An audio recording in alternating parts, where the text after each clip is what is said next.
ورحنا. طب امتى بقى كان في سينما وامتى دخلت الافلام امتى بقى بقى والدلع حضرتك؟ والفلوس بقى بالظبط. ولعبت؟ الحمد لله كان مسلسل السبع وصايا، اوكي. هو واعلان قوم اطمن على فلوسك، الاثنين كانوا بيعرضوا في نفس في نفس الوقت. الوقت. بالظبط. فالاستاذ خالد مرعي ربنا يديله الصحه قال لي يا ابني انت عامل عنده دور كويس، خد بالك بعد كده في اختياراتك، الدور ده ان شاء الله هيقدمك للسوق. فانا طبعا شهاده من استاذ كبير طبعا على راسي، وفي نفس الوقت كنت متخوف هل المسلسل ده ممكن يتشاف في وسط مراسم اصلا رمضان، في وسط كل في ده وسط الهيصه ديت. قول له يا رب بس خالد انت نفسك تتشاف، انت المفروض تقول له ربنا معاك. فالحمد لله ولو كسر الدنيا المسلسل. كان وش الخير عليا، لدرجه ان بعض الناس في السوق الاول كانوا بيحسبوني سوري عراقي.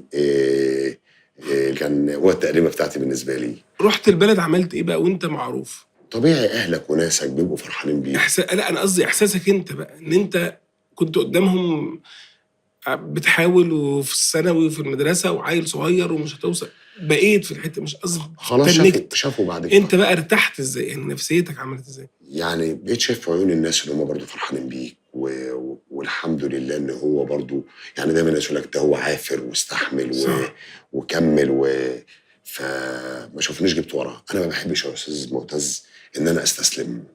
احنا في الاول وفي الاخر احنا جايين زياره على الارض. الزياره ممكن تستغرق 50 60 70 سنه الله اعلم. طبعا. كل من عليها فن. بس انت جيت عملت ايه في الزياره ديت؟ عاوز تعدي مجرد بني ادم عادي ولا عاوز تعمل حاجه في الرحله ديت تسيب بصمه وتمشي؟ محمود انت في كلام كبير، انت بتقول كلام كبير يا محمود. والمصحف لا انا عاجبني. انت يعني دماغك كبير انت بالظبط. يعني مش سهل. يعني مثلا بص يا استاذ معتز، انا من المنصوره دي طلعته يعني في كل المجالات بالنسبه لي. وانا ماشي في الشارع شفت تمثال ام كلثوم، وانا ماشي شويه شفت تمثال انيس منصور، وانا ماشي شويه عرفت ان الزعيم عادل امام من عندي من بلد تبع مركز المنصوره اسمها شهى.